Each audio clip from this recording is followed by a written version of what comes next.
We thought it'd be helpful to do a video on off-season, off-deer season activities at our farm.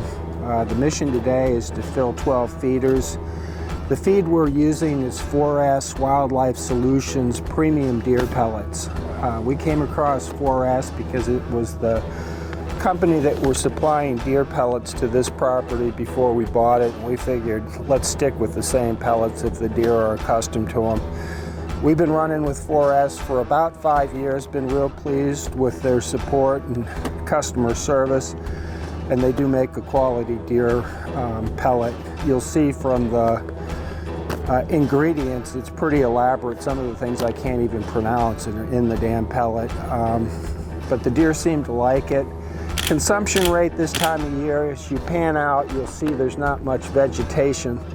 Most of the green fields are picked over, and the clover that was part of the seed we planted hasn't started to bloom, not far enough into the spring yet. So we end up putting out about 1,200 pounds a week of deer pellets. Probably 10 to 15% of those pellets get consumed by turkeys and or raccoons, and the rest the deer eat.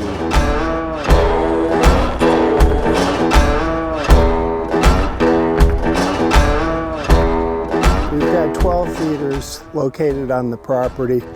They're all consistent. The general look and feel you can see over here to your right is a trough feeder. Roof on it to protect the feed from rain. The 12 feeders are placed in a grid system so that each feeder covers about 100 acres. We're dealing with 1,500 total acres, and we have 3 extra feeders. We haven't gotten around to putting them out.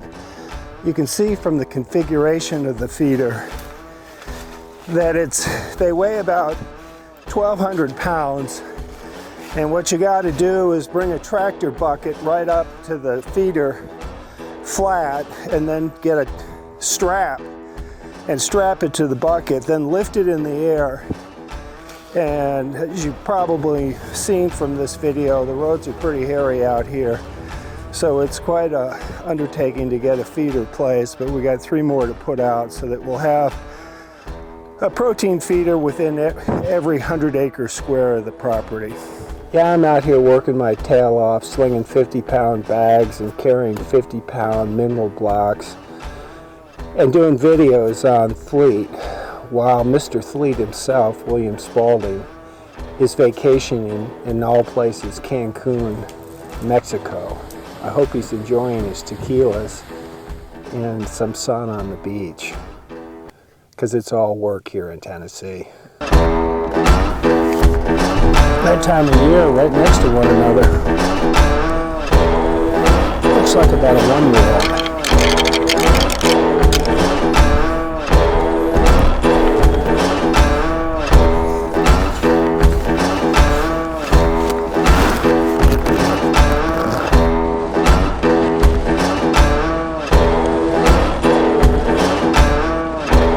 Every year a big buck comes up on this ridge and scrapes this area over here. And you usually can find remnants of some pretty significant rubs. You can see he's gone right through the tree here. You can see over there on the larger tree he's rubbed, and you can see further to the line over there, there's another big tree that's been rubbed. So quite a lot of activity. I've sat that stand a lot, and I've never seen him. He's snapping some pretty big limbs off with his antlers, so he's got to have some decent size to him. You can tell from the length of that rub that, you know, he's got a decent rack, and you can see the big tree back there. He's also rubbed that. So he's not just dealing with the little stuff, he's going for some wide trees. So hopefully one day we'll catch him up here, but that's that. In addition to filling the feeders, we put out 6 mineral blocks today. That's the mineral block that we put out. I'd already Put out last week 6 blocks at other feeders, so all 12 feeders have a mineral block on them. We go to the co-op and just get trace mineral blocks, and it's loaded with all kinds of minerals as well as primarily salt. Here's the label on it so you get an idea of ingredients. We think it's helpful, particularly this time of year after the deer have shed their antlers and are starting to grow new antlers, to have minerals and salt out. We also think it helps the does, particularly when they drop fawns and start lactating, to have minerals out. We try and keep them out year round. You'll notice that after 3 or 4 rainstorms they start to deteriorate, but fortunately we put them in the same spot near each feeder, and the minerals, when they start to deteriorate, just go into the ground, and even when there's not a block there, you'll see deer pawing the ground and licking the dirt in the spot.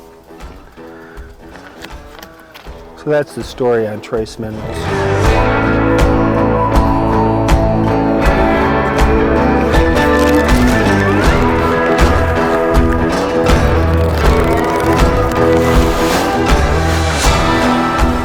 Well, that's it.